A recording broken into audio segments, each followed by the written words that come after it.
Welcome to the Confident Mental Wellness Podcast. Challenge what holds you back, where we love on and challenge business executives, entrepreneurs, authors, speakers, thought leaders, and coaches to take us deep, revealing how self-doubt, negative thinking, and even sheer fear were secrets they refuse to reveal to anyone.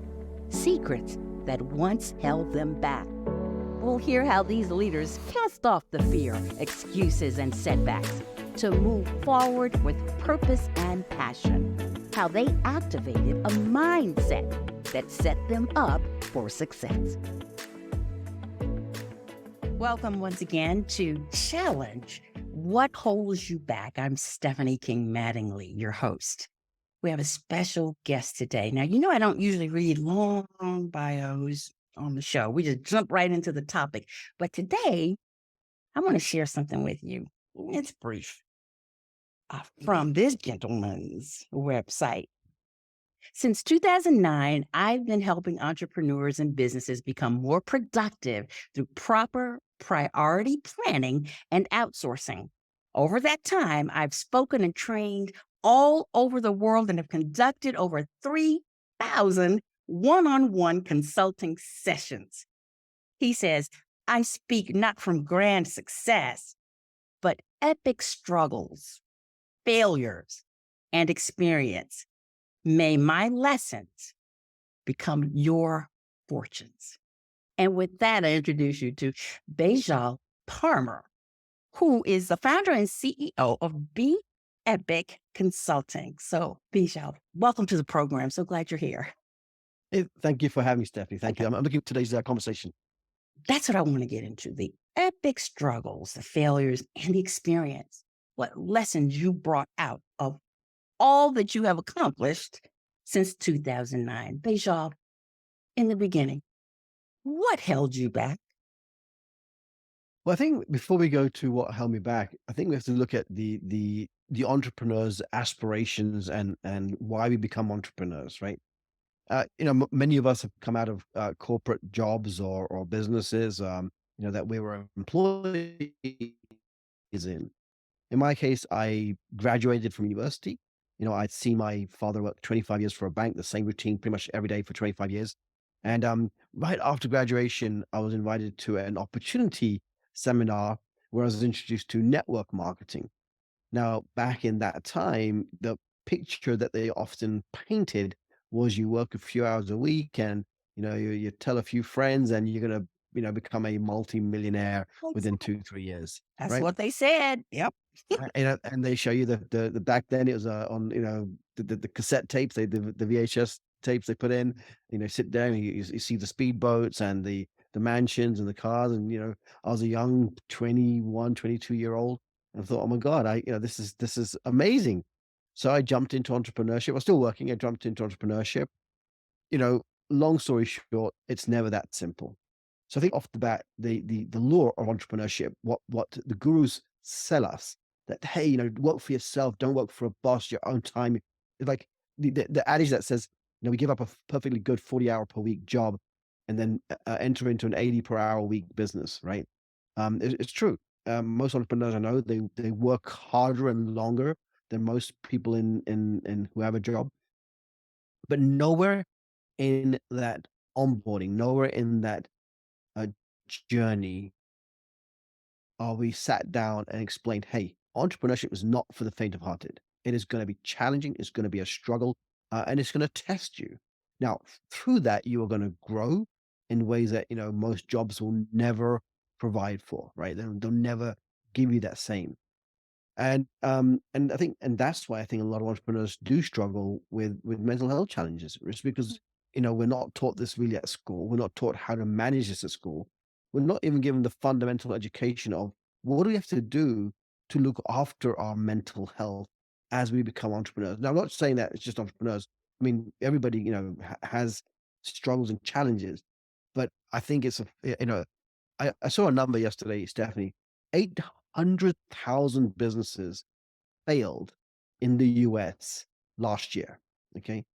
800,000 dreams were shattered So those were last dreams. right? Mhm. You know, and unlike a job, people put their blood, sweat, tears, money, effort, resources, time into their business. I mean, the business is like a child, right? We birth it, we raise it, and then it gets taken away from us in many cases, and that's the story, right?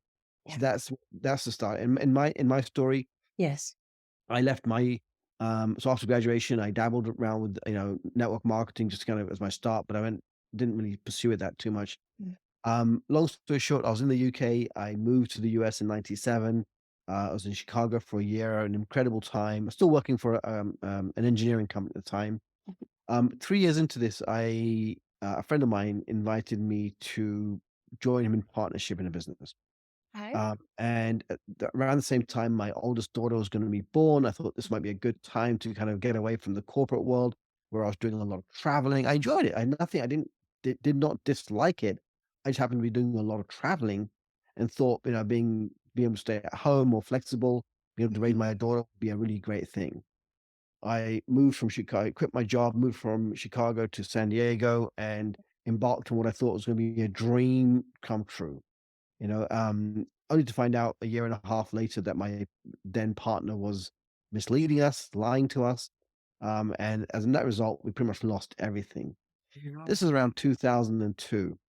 Okay. Between 2002 and 2009, we had a ton of ups and downs. We'd start something, it would fail, start something, it would fail. Just going through the routines. We had to leave the US 3 times because of immigration. We had to reapply, come back. So our world was in just total chaos, right? It Yeah. was just it's just a turmoil. And and no matter what we attempted to do, Stephanie, even though I was going to the workshops, reading the books on how to succeed, and the Mhm. DVD, and the seminars, and walking on fire, and all that good stuff, nothing seemed to be going my way. Is how it felt, right? And in 2009, I hit a low point, right? It's like, how can somebody with my education, my background, my knowledge, have this string of failures and not be able to pay rent and put food on the table for my family? And that was what I call the dark moment of the soul, right? The dark night of Mhm. the soul. Mhm. And I contemplated suicide because I had a life insurance policy. And I thought, is this the only way I'm going to be able to actually provide a financial support for my family is in my passing? Now, I said it's a thought because obviously I'm still here, but Yes. it did go to that dark place. And again, we can be told what to do, we can be told irrational, right? Like, it doesn't make sense looking back. Why was that even an option? Like, why would we even go there? But that comes to the point of, do we really control our mind? Or is our mind just a entity that's part of us that kind of does its own thing, right? It's it's Yeah. it's it's not doing exactly what we want it to do. So there's a consciousness above mind that we have to be aware of and realize that the mind, the brain will think what it wants to think until we learn to govern it better. If the brain will do that. Thoughts, our thoughts can run rampant. And I'm curious, what are the thoughts of the entrepreneur when things are not going well? What are they saying to themselves? And what makes the difference between one who gets up and keeps going and one who chooses the other fate? Yeah, I can't speak for anybody else, Stephanie, but there's not a a time period, is my efforts paying off? Like, why me?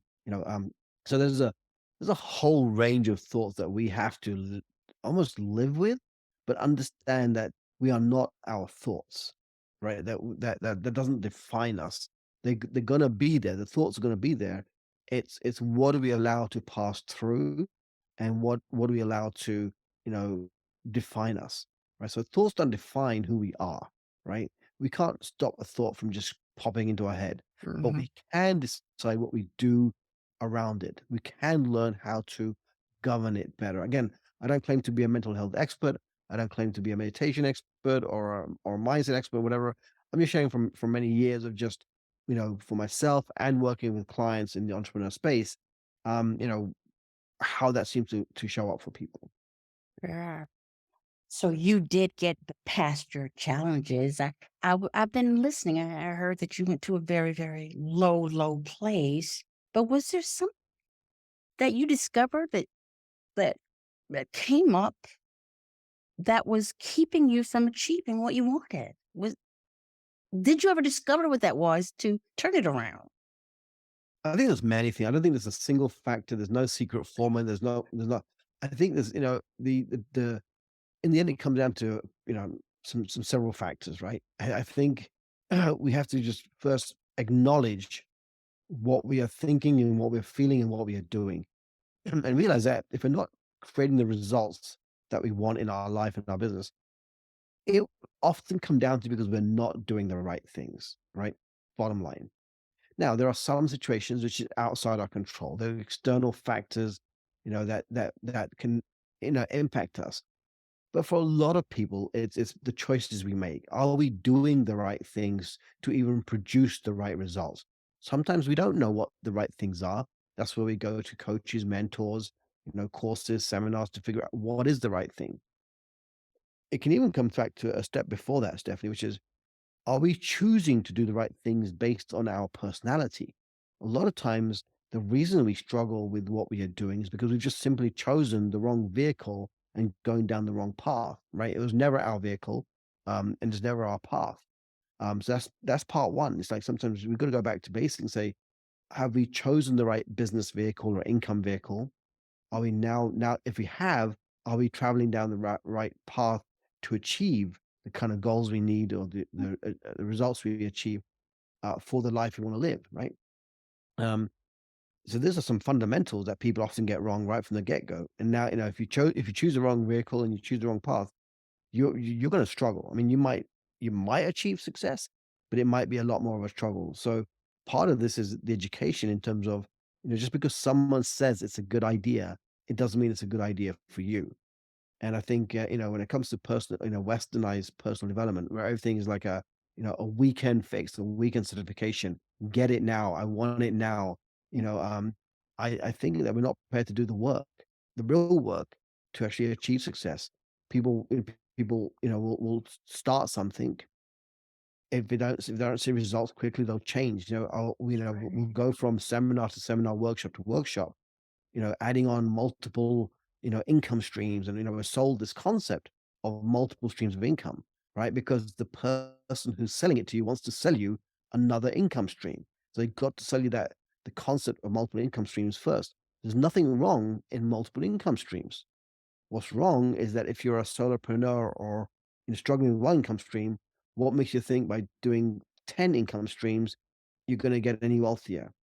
Mm, That creates overwhelm. That creates diminishing your results because not one of your income streams is really generating the results you want. Now, mhm. there is a solution, and I learned it Okay. much later in life, and that solution was multiple teams of income, right? Mm. So What does that now, mean? Multiple teams? right. Well, have you met any successful business person who's done it by themselves? Like ever? No, No. right? No. So what we need to understand is that if we buy into an income stream and we really believe in that income stream, Okay. we build a team around it to make it successful. Once you've built that income stream to whatever level you want with a team, now you go and start another income stream and build another team, right? So at the end of the day, you can manage these multiple income streams in a few hours a week. But if you're the one doing everything in the income stream, the sales, the marketing, the finance, the operations, the delivery, the product development, that's going to lead to overwhelm, and overwhelm is going to lead to stress, and stress is going to lead to mental health issues. Do you think So entrepreneurs start out thinking they can do all that I don't by know if they themselves? do, but I think they lie that I think they convince themselves they can because there's so many of them who do that, right? I mean, and I think they buy into to their own pardon the expression, the bullshit that they can do that. Because if they didn't buy into it, they certainly wouldn't be, right? But you only have to look and be practical about the whole topic, which is, hey, how have people built businesses? They build it by building teams.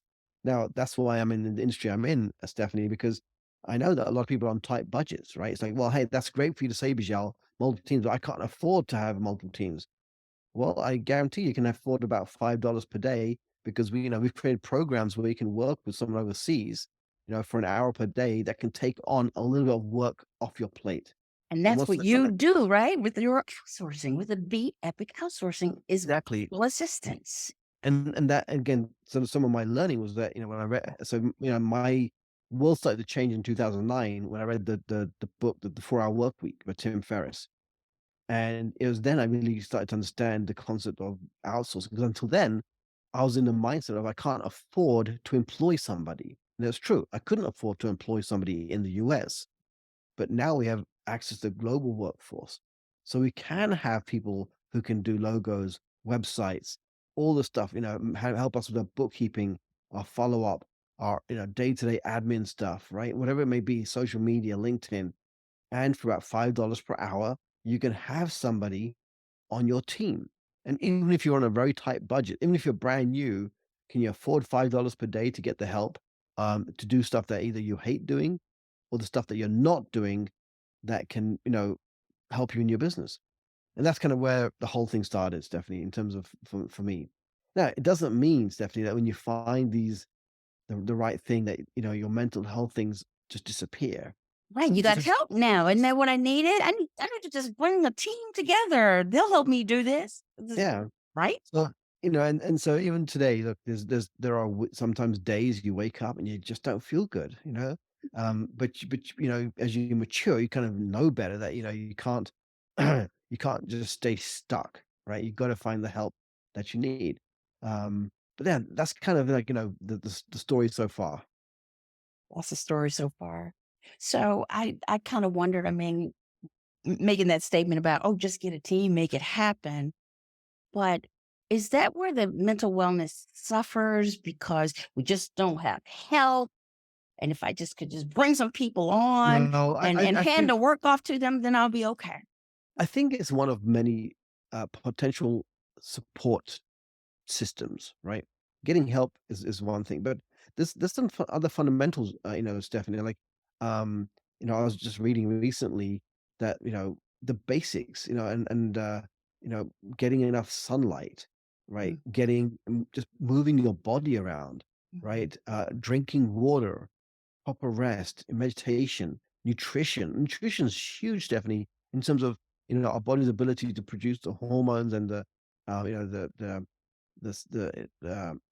the right chemicals for us to even feel good. So if we're filling our body with crap nutrition, right? Not even nutrition, crap food, we're not giving the body the building blocks to be happy, right? We're depriving ourselves of the fundamentals. So when people say, "Oh, I'm dealing with mental health issues," but they're not prepared to put in their own work to understand the fundamentals, then that's when we just run off to find, other solutions.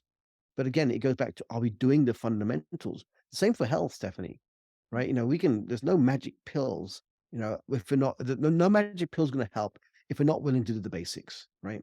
And I That's think where society is today, a lot of people are not willing to do the basics, right? And that's maybe hard to hear for some people, but it's true. Like, and again, even I didn't know this until I started doing some research, and it kind of goes to AI, right? I was just de- you know, f- just playing around with AI, the Chat GPT, asking questions of how, improving well-being and blah blah blah, and it's a lot of things I was learning was like, wow, it's like it's the fundamentals. It's good sleep, it's movement, it's sunlight, it's nutrition, right? So if you put these in place, it's going to reduce the negative impacts of some of these mental health issues and maybe give people a fighting chance. You know, um, yeah, one of the things that, I was kind of this big discussion with my kids the other day, which is like, they sometimes the younger generation feel that they have ownership over this topic of mental health because it's so talked about now. It's more openly talked about. yeah, I was like, much I more. said, hold your horses. I said, this is not a new phenomena, right? We've gone through this as adults. Most adults I know have gone through some level of mental health challenge in some shape or form, but the difference between, say, a parent going through it and a child going through it is that we have no choice but to push through the challenge because we have to put a roof over their head and food on the table. while a lot of the younger generation are taking the easy road out and just kind of checking out. And that's kind of, again, these are my opinions. I'm not an expert. I'm just sharing from a perspective of, you know, um, we got to take some self accountability on mental health. It is not other people's problem. That's So true. we have to Well, ask ourselves the tough questions. What are we doing to help ourselves? Are we doing the fundamentals, and are we going to show up no matter what, and push our way through these challenges? sure. Um, as far as the workplace mental wellness we're talking about this season, so you're an entrepreneur and you have discovered that virtual assistants are out there and you can get them for $5 a day from Beejel. But you also go on to teach and train entrepreneurs in productivity. Um, can you talk a little bit about, is it just getting yourself organized? Is that what is the first thing toward being more productive in your work? And then I want to talk to you about AI because, is it, are the young people's checking out because they can now? They don't have to put in the work that we did to get the information that we need. Yeah, productivity is a huge umbrella topic, right? Yeah. And essentially it encompasses everything we do when it comes to the work we do. A nation is evaluated. The nation's wealth is evaluated on what it produces and its ability to produce and sell, right? As entrepreneurs, we have to embrace this word productivity. It's simply, the use of the word has changed over time. Initially, it was purely used to define the amount of produce a farm could yield in a certain area of the farm, right? So it's about, what are we producing?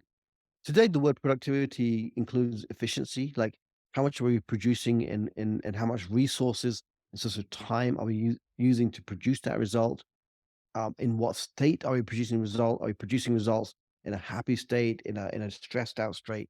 So when I use the word productivity for this discussion, it's how well are we producing the results we desire in our business? Then we come down to, okay, great. What can help us produce results? Well, I was co-hosting some very high-end masterminds, and people would spend a lot of money. Sometimes 25,000 dollars would come for 3 days, 3 or 4 times a year. Mm. They get a lot of ideas, a lot of great ideas, $1 million ideas, 8-figure ideas. But I wouldn't see them turn those ideas into plans, and I don't see plans get turned into tactical level action items. And so, having worked with, say, solopreneurs and small businesses, I said, how do I create a program that doesn't have to be so expensive, but yet provides many of the benefits to help entrepreneurs? So we created a program. It's basically we call it the $5 per day productivity program, because I wanted to see, could I create something that costed no more than a cup of coffee per day, right, to help entrepreneurs become more productive. So we didn't do the coaching. We were not coaching them on their business. We just assumed that people should be, able to kind of figure out what they should be doing. But what we did do was create what we call a priority planning program. So we've probably heard the saying that, what you don't measure, you can't change or you can't improve. So start off by basically creating a system called RAPID, RAPID. The R stood for being reviewing what we've just done, reviewing it on a daily basis, weekly basis, and monthly basis. The align was reminding us of to realign to the results we want to produce. So basically, I mean, what are the goals you want to produce on a daily basis, weekly basis, and monthly basis? The P stands for, okay, what's the plan of action? And planning, this is the crux of it, right? Good, proper planning. So they call proper priority planning produces results, right? Or profits in the business. Then we have to identify what are the resources we need to achieve the plan. And finally, drive. How do we drive our daily discipline and our daily behavior? So we create this program and as an adjunct to the outsourcing. Now, the thing is, for the first few years I was doing this, um, we'd get all the way to the planning, the tactical level planning. We figured out what should be done, but I could never get entrepreneurs to schedule the stuff in their calendars. A lot of entrepreneurs, Yes. resist, right, putting stuff in the calendar. And thus, if we don't put it in a calendar, we're less likely to do it in a timely fashion. So I started to train virtual assistants, we call them VPAs, vital productivity assistants, to meet with their clients on a Friday, spend 30 minutes or so, figure out what the client wants to really get done in the following 7 days. And then the VAs would then go and schedule the stuff in the calendar. And then they'd hold the client accountable for showing up. Right. So while we can't always determine the output, the actual final result, as long as we are consistently doing the right thing on a daily basis, right, that we have control over, in theory, we're going to get better results, right? So the first step in getting better results is we've got to show up and do the right thing.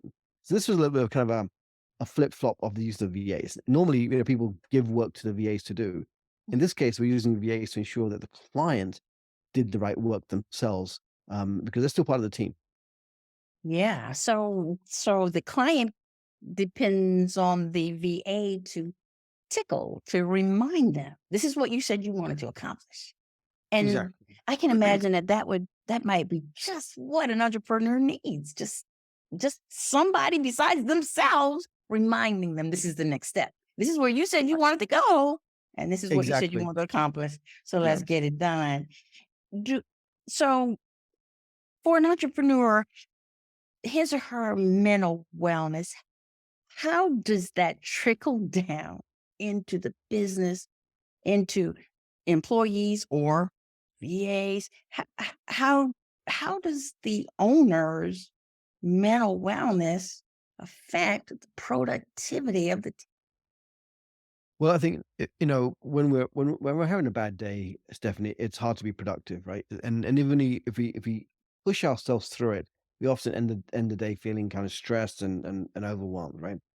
So by delegating the work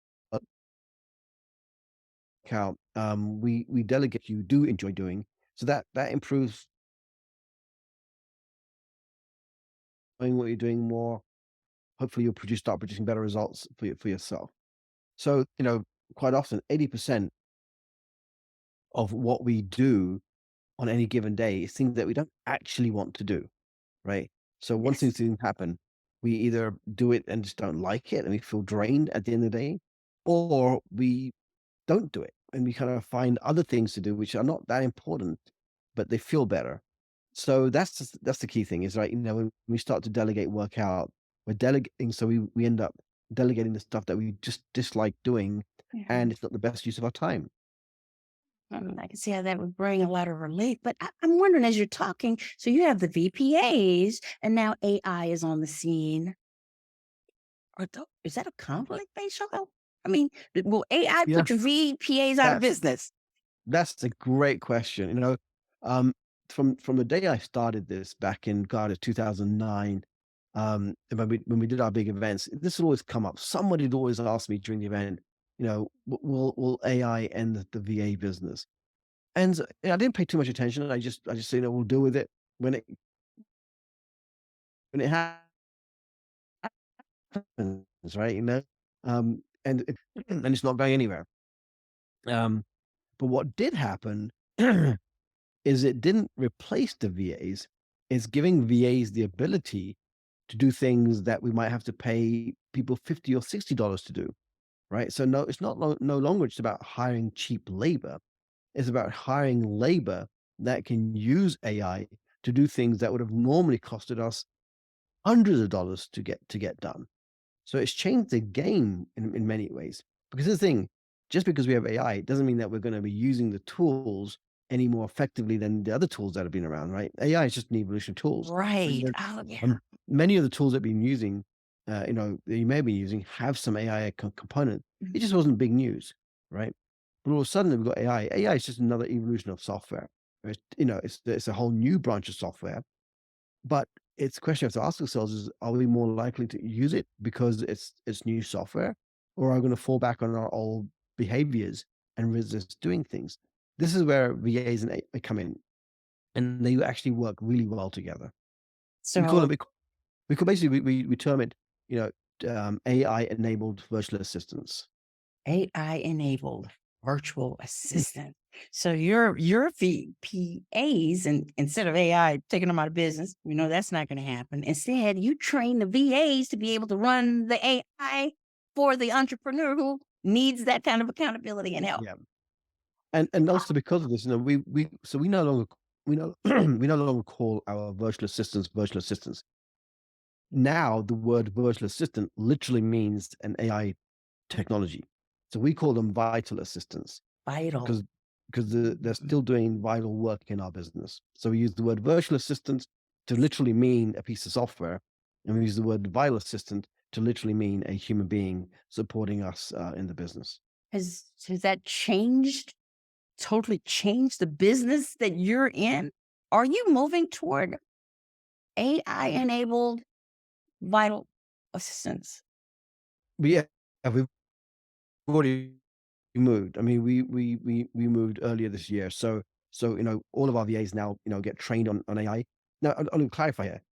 I don't classify them as AI experts, but Yeah. by the time they've gone through our training, they are far more adept and knowledgeable about AI than they would have been, and compared to a lot of our clients. How can AI, just the fact that we have access to AI or we have access to assistants who can help us with AI, how does that help our mental wellness? Is it going to get better from here on out because we have this now? Well, that's a very straight two ways. From a work perspective, yeah, the things that we didn't like doing, things that would take longer, will get done quicker. Will AI help us with our mental health? I think it's going to depend on what we are doing with it. I think for many, AI could be a catalyst to worsen mental health, and here's why. We're going to see a lot of job losses. I personally believe in the next few years coming up. I don't think we are fully ready for the potential of AI to do good, and the potential of AI to take over a lot of jobs that we would have done. So I think we're going to see a worsening in terms of mental health because a lot of jobs will be lost. A lot of stress will be put on entrepreneurs because while we can get excited about AI, um, there's so much out there. There's an overload of information, and overload of information can be another reason that we struggle. We're constantly thinking about these things. So I don't Mm. I don't know what the true impact is gonna be over the long run. I think we have to be very cautious, about we have to be very self-aware, Stephanie, about how we are perceiving ourselves changing and feeling about what's happening right now. I'm still dealing with, I mean, you actually said it. I mean, there could be negative outcomes. I mean, people are also afraid that AI is going to take over the world. AI is going to mean the end of the world, end of some jobs, and in the very near future. So that is a concern. But for the entrepreneur, Unfortunately, we can't stick our head in the ground and hope it's all gonna go away, right? I think we have to face this head on. We have to do what we can to navigate, the changing world. We have to be aware that if we're parents that, your kids may struggle in finding employment in the future because what they're studying for, how they're studying is changing so rapidly, right? So will they be adapt enough to get, the new jobs that are coming? Again, statistics, but they say that 7 out of 10 jobs will disappear. Um, Many of the leading experts in AI have called for a kind of a pause in AI development, and it has nothing to do with the AI. They're saying that the human AI, human intelligence, uh-huh. is not at the place it needs to be to properly utilize AI, right? We're still squabbling over little stuff. We haven't even learned to, within ourselves. Now we're adding AI, which is an enabler. AI is an accelerant and an enabler on top of everything. So if we're still stuck in the old age, the dark ages, and if you look at many areas of humanity, we're not doing that great a job in many areas of humanity. So now we throw AI into this, which is going to give the dark and light ability to do things that they couldn't have done before. So we have to be prepared to navigate this future that we really can't predict right now. Okay. And so, Bejal, if I mean, we're moving that direction because of AI, the changes in technology. So, but what does that mean for the entrepreneur in terms of what they choose to do? Are they choosing to, oh, let me go and learn technology so I can know AI so I can have a job or a business? Or let me discover who I am, what works for me, where my mental wellness is, and then step out. Yeah, so I personally believe that this is the time to put up our big boy and girl pants or dresses and really dig in. And that means that you're gonna it's probably gonna be challenging for a lot of people, you know. Mhm. It's certainly been challenging for me because now, we're on a course and that course looked good. We had to bring in this whole AI technology, learn a whole bunch of stuff. There's more stuff to learn every single day. And it is challenging. As you said, these are challenging times in many ways, also filled with great opportunity. But we can't step back and hope it's gonna all go away. This is a time to kind of push forward, and why it's so critically important that if we having um mental health challenges, that we take self accountability and we do what we know. We go back to the basics. Are we doing the right things? Are we using the tools out there that are? Yeah, we don't have to reinvent the wheel. There's nothing to reinvent. We just got to do the work, and it's going to come back to the whole premise of productivity, right? Are we doing the right things on a day to day basis that could potentially help us create that vision we hold for ourselves, right? Because it's all great to have this grand vision and create vision boards. But if we don't show up and do the right things on a daily basis, it's all wishful thinking. And the right things are what? What do you mean by that on a daily basis? That's for you to decide. I know that's You mean in everybody's terms of experience. growing your business or Yeah, your yeah, own exactly. personal mental Yeah, exactly. wellness? Are you doing the right things for your health? Are you doing the right things for your relationship? Are you doing the right things for your business? Are you doing the right things for your kids? Right? If we don't take account of doing the right things, we look back at the day and it's the day is filled with doing the wrong things. We have no one else to blame. You know, for if we don't know the fundamentals. Now, I'm not saying that you could do all the right things and there could be something could be something could happen outside of control, but at least you can go to sleep saying, I did the right things, right? And the more of the right things we do, the better we can go to sleep and say, hey, I showed up and I did the right things. But there's no point, complaining about the results if we're not taking account of what we do on a day-to-day basis. Mm. And so, how can we hear more from you? Oh, you're just a wealth of just knowledge and insight and outlook on things, where things are going, entrepreneurs and how they manage themselves and their businesses, and then teams, how to build teams. There's so much you have to talk about from your experience. How do we follow you or engage you beyond this podcast? Well, in the odd chance after everything I just shared, if you still want to learn more about what we do, you can go Yes. to you can go to BFA Outsourcing. It's on my T-shirt here, Stephanie. BFAOutsourcing.com. If you're an entrepreneur, a business owner, and you want to learn more about how to work with virtual assistants, just contact us. There's no hard pressure selling. We just basically we have a process where we check to see if we're a good fit for you, you're a good fit for us.